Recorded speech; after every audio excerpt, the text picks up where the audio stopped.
Chapter 5. Excuse me. Sam was working on the second to last stall when a feminine voice interrupted him. Yeah? He asked as he straightened and turned. Hi, I'm April Hansen. I'm here for an interview. She was short and slender, but there was strength to her build, and she had a firm jaw and determined eyes. She was dressed in black slacks and a pale pink blouse. Have you cleaned out stalls before? He asked. He racked his brain, but couldn't remember much of her resume. Anya had set up the interviews, and he'd looked over the papers, but he'd had other things on his mind and hadn't paid as much attention as he should have. Of course, I have my own horses, and I've worked as a stable hand for the past 5 years, she replied. Good, I'm Sam Webster, the foreman. He handed her the pitchfork and got out of the way. Right now? She asked, looking down at her clothing and shoes in dismay. Sam nodded. Right now. She squared her shoulders and accepted the pitchfork. She walked into the half-done stall and started to work on it, pitching the manure and dirty shavings into the wheelbarrow with a comfort and efficiency born of her years of experience. How many horses do you have? Sam asked, leaning against the door and watching her work critically. 2 horses currently, an Andalusian quarter horse cross, and I just recently got a 4-year-old Appaloosa, she said, her voice ringing with pride and love. Sam liked her more for it. If you do get hired on, your horses will be welcome. They're board either discounted or included, depending on the quality and amount of work you do here. She nodded. That would be great. Why do you want to work here? She paused and tilted her head while she thought through her answer. I have a passion for horses and want to continue to gain experience with them. I want them to be my job and my hobby. The only way I can really do that is to work for people who can teach me. Sam nodded and kept silent while she finished the stall. Finished, she picked up the wheelbarrow by the handles. Where do I dump it? Sam shook his head. It rained last night. Your shoes may survive the cleaning, but I doubt they'll survive the muck out there. He indicated a room around the corner. There's another wheelbarrow in there. Start on the next stall while I dump this. April was well into the next stall when he returned. Why did you leave your last job? He asked. I didn't. I still work there, but put some feelers out for a more well-rounded position. My current employer knows that. Did you bring references? April paused in her work and pulled a folded paper out of her pocket. I wasn't expecting to start working right away, she explained apologetically as she smoothed it out and handed it to him. He accepted it. I'll be right back. Keep going, he instructed before leaving the barn to make the phone calls. It seemed she was a model employee and well liked by the boss and coworkers listed. The calls cinched the matter since he already liked her attitude well enough, and time would tell for the rest. He returned to find one wheelbarrow full and perched by the door ready to go out, and the other one in use in the last stall. When can you start? He asked. She chuckled, and here I thought I already had. Go home, get changed, and come back ready to do some real work then, he told her, hefting the full wheelbarrow. Her eyes lit up and she grinned. I'll be back within the hour, she promised. Sam chuckled to himself when she practically ran from the barn for her car.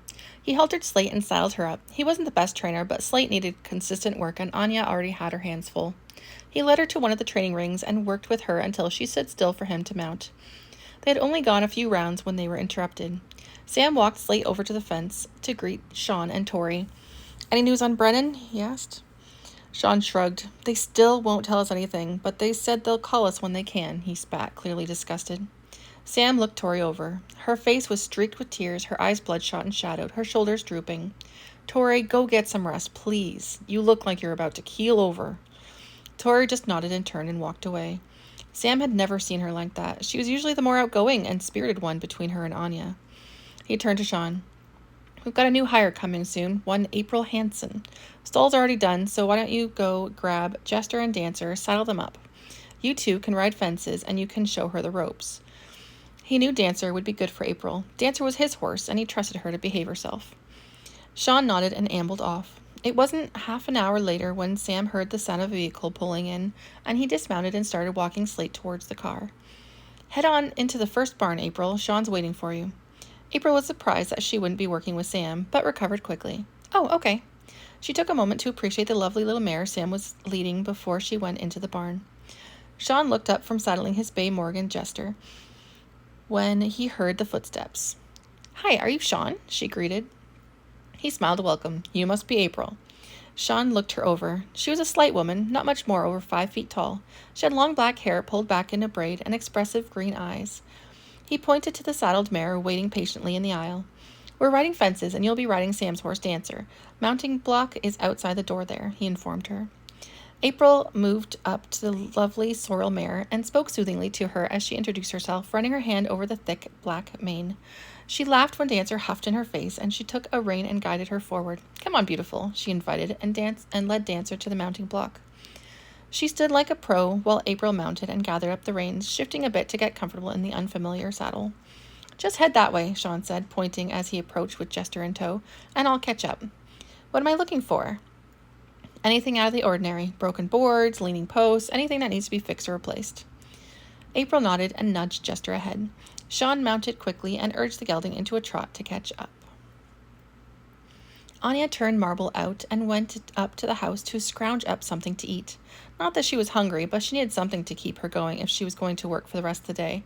She made an extra sandwich and took it up to Tori's room. Relieved to find her asleep, she left the sandwich on the nightstand and headed for the barn. She had seen Sam on Slate in the training ring and had noticed the extra car in the drive. She walked into the barn and, with a quick check in the field, noticed Jester and Dancer were missing and figured Sam had hired at least one extra pair of hands to help out during Brennan's absence. She didn't let herself think about Jonathan, couldn't deal with that yet. The barn work was done and all the horses were out for the day now that the large pasture was repaired and ready. Bubble and Shock, the boarders, were in the sizable 5-acre pasture, and the mares and stallion were in the smaller front fields.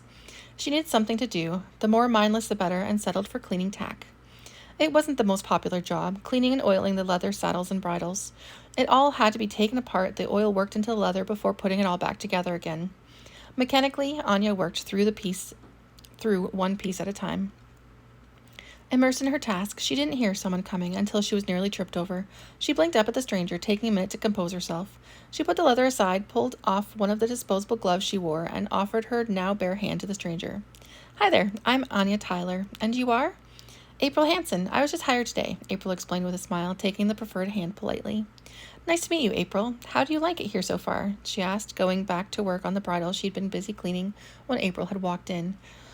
"I don't have much to go on, as I've only been here a few hours, but so far it's amazing. There's so much to learn," she said with a grin. "It's a little intimidating, to be honest, but I'm really enjoying myself." Anya nodded. "Glad you like it.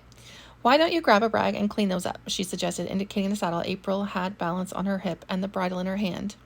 "I should probably check in with Sam first," she hesitated. Anya tilted her head. "Sam's busy training one of the horses at the moment." April's eyes lit up.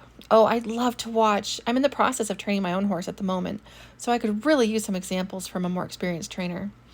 "Are you planning to bring your horse here?" Anya asked, handing April a rag. April reluctantly sat and began polishing the saddle she'd used. "I'm not sure yet. I have 2 horses, and I have to find out what the price difference will be. I also have to make sure my position is secure before I uproot them."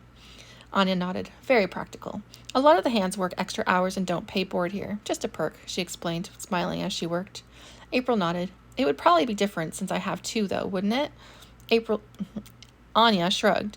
"You may only have to pay board for 1, she told her what the typical monthly board was for a single horse. April's brows rose at the number. "That's actually a really good deal considering the care the horses here get. I've seen some places that charge more than that for outdoor board." "Well, since wild running is primarily a breeding and training facility, we're not really focused on boarders. Besides, this year we'll be bringing in our own hay, which will cut our costs quite a bit." April frowned suspiciously. "Wait, what do you mean we?" "Myself and Tori Dashwood. We're the owners. You didn't know?" April turned a deep shade of red. "No, I didn't realize," she said, a little dazed with embarrassment. Here she was quibbling over boarding costs with her boss. "Is training the main direction you want to go in with horses?" Anya asked, hoping to distract April. Yes, that's my main passion," she stuttered. "I didn't get to do too much of it at my previous job, unfortunately." Anya nodded and looked up as Sean came in. He looked surprised for a moment, then sat cross-legged on the floor and grabbed a rag to do his own tack. "Any news?" he asked Anya. Her eyes glistened for a moment and she shook her head. "No change. They're to call the house if there's anything." "How's Tori?" "Last I checked, she was sleeping. Hopefully she still is." Anya got up and swapped out the clean bridle for one she hadn't done yet. Sean nodded. The 3 of them worked in silence for a while. Finally, Anya got up and handed her mostly finished work to Sean. "Come on, April, let's see if Sam's done training yet." April jumped to her feet and put away the saddle she'd just finished cleaning and followed quickly on Anya's heels. They both stood near the fence, and Anya explained what Sam was doing with Superstar, taking April through the steps until Sam was finished and came over to the fence. "Ladies," he greeted, tipping his hat. Anya smiled slightly. "He's looking good." "Isn't he?" Sam patted the gelding's neck affectionately. "I think he'll be ready to barrel race in plenty of time." Anya nodded. I was hoping he would be. Smart, aren't you? She asked the young horse, stroking the white patch on his face affectionately. Did you want to bring the horses in now? Work on the foals a bit? Sam asked, hoping she'd take the distraction offered, though he doubted it. She shook her head. No, we'll work with them tomorrow. There isn't enough time to be thorough now, as it's nearly time for dinner. She turned to April. We offer dinner meals for anyone working in the evening, and we provide lunches on the weekends, she informed her. Sometimes you can get away with eating even if you're leaving, but don't do it too often, Sam added with a wink. So, she's a keeper then? Anya asked Sam right in front of April. I think she just might be. She's been helpful and willing to work, no complaints so far, Sam said with a smile. Good. See that there are a few stalls available if she wants to move her horses here and focus on the training aspect with her. She'll learn it all, but that's where her main interest lies. Maybe she and Slate would get along. Sam nodded. I'm going to see how Tori's doing, she told him and left. Okay, clearly there's something more going on here than you all just needing another pair of hands, April pressed Sam once Anya was out of earshot. Sam explained what had happened. That's terrible. Is Brennan going to be okay? She asked. There was a part of her that wanted to get out of there, but she really wanted the job, especially since they seemed willing to teach her to train. Sam shrugged. We'll find out when the doctors do, I imagine. April nodded and decided that she would stay, but she wouldn't move her horses until things with Jonathan were resolved. She wouldn't risk anything happening to her precious babies while some psycho was in the area. Come on, let's put Superstar away. By the time we're done, it'll be time for supper. Tori, are you all right? Anya asked.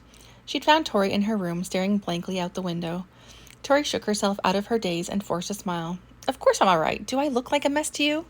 Anya's look, Tori said quickly. Don't you dare answer that. Sam hired someone, Anya said casually, leaning against the wall, facing Tori. I know. I saw you guys out the window. Tori shrugged. We should probably hire someone else on as well, at least for the summer. I think I should see if I can get in touch with Blake Wood. I heard he's back in town and looking for a job, though it's been eons since I've seen him. Yeah, of course. I remember you telling me about him back in high school. He'll be so upset when he hears about Brennan. Yeah, they're still friends as far as I know. Tori nodded. Well, supper should be ready soon. I think I heard Sean in the kitchen when I came in. Anya pushed herself away from the wall and gave Tori a quick hug. Coming? Tori gave a lopsided smile. I'll be down shortly, she promised. Anya nodded and went to the kitchen. Hey, Sean, how's it going? She asked, plunking herself into a chair and inhaling the rich aromas of Sean's cooking. It's going, he replied with a shrug. It was strange to see Sean without a smile, to have a solemn atmosphere in the kitchen. Did you get that bridal finished? Yeah, you had it mostly done anyway. There's still some tack left that should be done tomorrow. He paused. It might be good to schedule the tack cleaning, make it more regular, he suggested. Agreed. So, what are you making? She asked, sitting up to try and peer over his shoulder. Sean shook his head with mock dismay and attempted humor. I should have figured you wouldn't recognize a potato. Anya smiled in response, but died rather quickly. The phone rang. Anya jumped up so quickly her chair fell over, and she grabbed the phone on the wall. Hello? She listened for a moment, then looked at Sean with a genuine smile. Yes, thanks. Someone will be there shortly.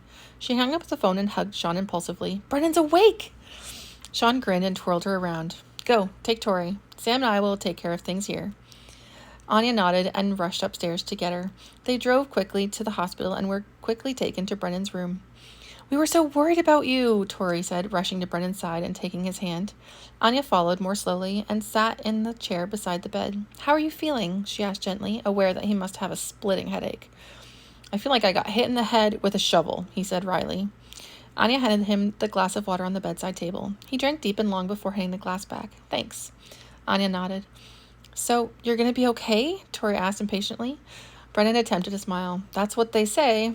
The doc said their biggest concern was that I wouldn't wake up, so now that I have, I should be mostly out of the woods. They want to keep me for a few days for observation. Make sure I keep waking up and don't have any memory loss or anything, he explained. Sensible, Anya murmured. I hate hospitals, he complained. Tori nodded vehemently. Me too. But you need to stay here and do what you're told, Anya insisted. It may be difficult for you to come back to work if you have brain damage. Brennan looked at her with a hint of hope in his eyes. We'll talk later, Brennan, I promise, she replied to the look. Thank you, he said and reached for her. She took his hand and gave it a squeeze before releasing it again. A nurse bustled in. Visiting hours are over, ladies. The patient needs rest. Anya stood and took Tori's arm. Come on, let's go. We'll be back tomorrow, she told both of them. Tori nodded and finally capitulated, allowing Anya to pull her from the room, leaving the nurse to do her job.